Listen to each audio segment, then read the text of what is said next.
Hey, good day. I always want to say good afternoon, good morning, good evening, but you never really know when people are watching a video. But it is really good to be back. You are listening to the Beekeepers. If you are watching this on YouTube or really any of our social media channels, please follow, like, subscribe, and share. It helps us get the word out. And for anyone who's new here, welcome. We are a pair of practitioners of holistic different modalities, varying modalities, who are working to get information out to help current and future practitioners in this medicine to expand what they're doing. So, thanks for joining us today. Yes, thank you. Um, Go ahead. You can Um, go ahead. You can tell there's no production. There's no off-screen production. But you know what though? I get really tired of things being like so perfect. I think having the bumps and the pauses, they're just really indicative of how life goes anyway. And it actually is a really good segue into our topic today. We're going to be talking about how was it when you had your first client? Now, if you have not had your first client, this might be of interest to you. And if you just had your first client, you might be like, I'm not going to do this again. But we want to talk a little bit about what that experience is like. I don't know, Traniceia, do you want to start? Do you want me to start? And let them know what you do. In this case, is someone who is watching the videos for the first time. Okay, yeah, sure. I'll start.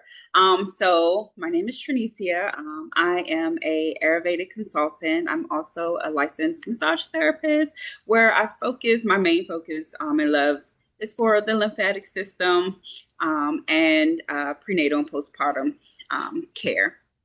Um, my first client. So one, I started off doing contract work for a business in Washington D.C. who focused in holistic health, and um, I did not think I was like really prepared to. It's because it's different when you're learning. You have the information, but actually going out and dealing with the client, knowing what to say, not to, you don't want to seem like you don't know what you're doing. Um, I think there's a lot of anxiety around that. But you know what? I think as soon as you get past that, when you get them in a room and you just start talking, and not trying to create some script in your head that it was like okay, when it was like a conversation, and everything that you think that you forget or whatever, it just starts pouring out of you. So so yeah, I did get anxiety, but after you get past those few minutes and you converse with them, and you're trying to really help them, and you realize more than what you think. Absolutely. I have seen patients both via telehealth, like how, you all are watching this video now, and I've also seen people in treatment rooms in person, and I still do both today. And I will say that my very first patient, outside of doing like clinicals and such, because of course clinicals tend to be in person, my first set of patients were virtual. And I remember when I first started my practice, I was doing telehealth, and it's funny because the desk that I'm still sitting at today is the desk that my husband had bought for me to start doing my work. And so it's fun. Nothing's wrong with the desk, but like even if something like is wrong with it, like I don't think I'll ever get rid of this desk because this desk has seen me through that anxiety and that stress that you speak of, and making sure that like do they know how to log in, depending upon just like the skill level of your client and just all the things. And so I think kind of taking it a step back before you even get to that like first encounter with the with your patient is getting them, attracting them. What do you charge them? Are Once you even solidify like how you're going to see them and what you're going to charge them, are they going to start to question the value? Right. That's been a big thing for me the last couple of weeks. It's like value. How do you value your time? How do you put a price on your value? And something that I tell people, and this has nothing to do with business, it's like there's not enough money in the world for what I'm worth. But I will tell you, it's important as a practitioner and someone who's running their own business, seeing clients, is that you have a clear idea on what you're going to charge. And then also make sure that what you're charging and that value that you say that you're giving, that you also like deliver that. And so what is causing that anxiety in us, right? What is causing that stress? Is it that I said something and then I can't do it? Or is it just like, oh, this is new? I'd rather it just be that new kind of feeling, right? Like, oh, this is new. I haven't done this before. Anytime we do something for the first time, it's a little like, ooh, right? Little. And sometimes that anxiety and jitters is not a negative. Sometimes that's actually a positive thing that we could be experiencing. But I think that it's just really important that whatever value you put on what this time is about to be, that it adds up to what you actually have to give, which is why that the longer you do your work and the longer that you're kind of moving through your practice, you may change how you deliver what you do. The quality of what you do is going to, enhance, and then that'll also change how you show up, because I'm sure, Tranicia, for you, you don't show up now in that room the way you did that first time.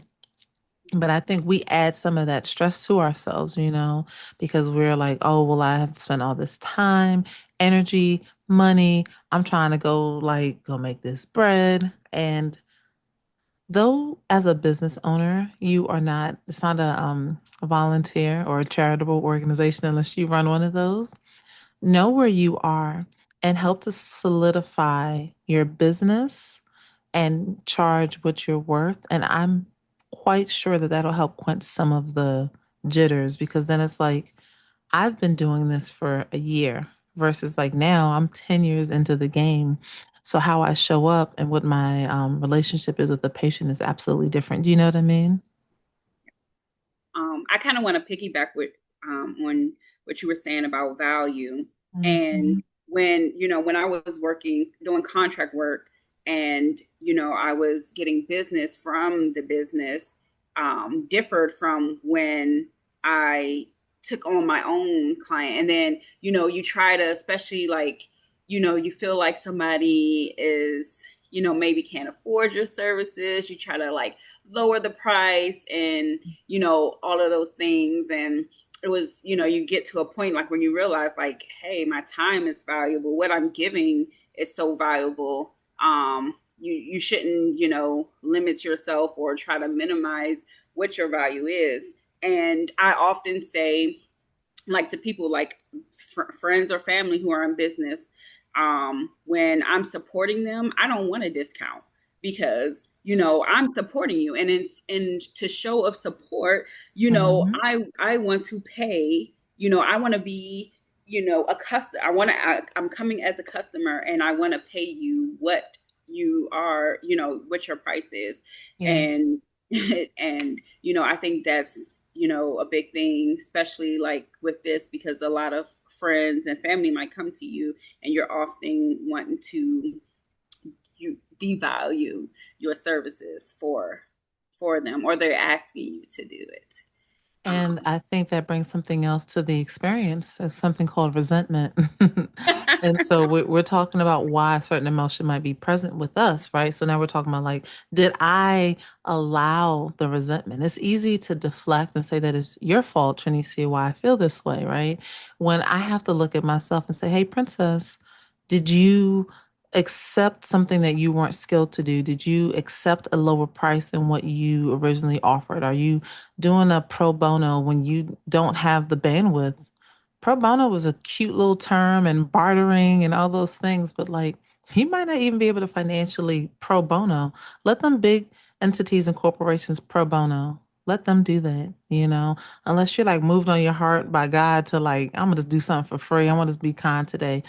Again, if I am the initiator of that, then the feelings that show up are different, opposed to, oh, let me get that hookup, or, oh my gosh, and a hookup for us is different in our work, right?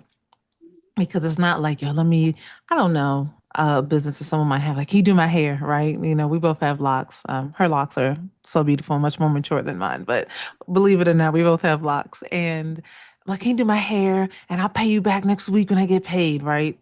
Okay.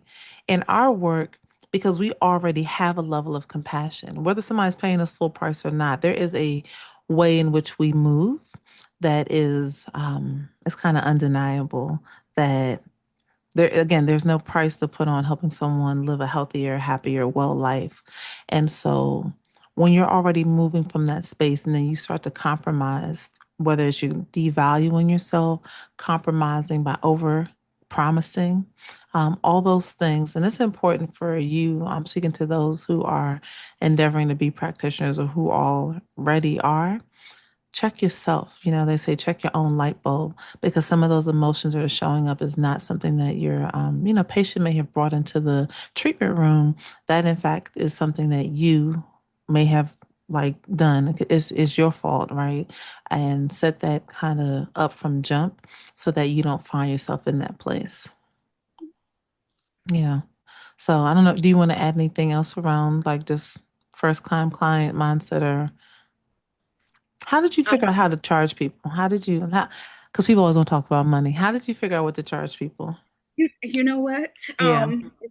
Since we're here in the beekeeper's realm, and doing what we're trying to do, it Mm-hmm. was, and the spirit of beekeeper, it was you. It was you. Mm. You know, seeing you and being mentored by you, you from the beginning, you planted that in my head. So Yeah. yeah. And I think we can end on this. This is the benefit of mentorship because I've had business mentors who have been able to help me structure based upon value, worth, and what it is I could deliver in the treatment room. So I think that that's important. So yeah. So with that, we will catch you all next time. Definitely check out our socials. We put lots of content out every week, so you can kind of bank on that. And anyone who has any who wants to further reach out, you can read the description or you can comment below, and we'll get back with you. You guys take care.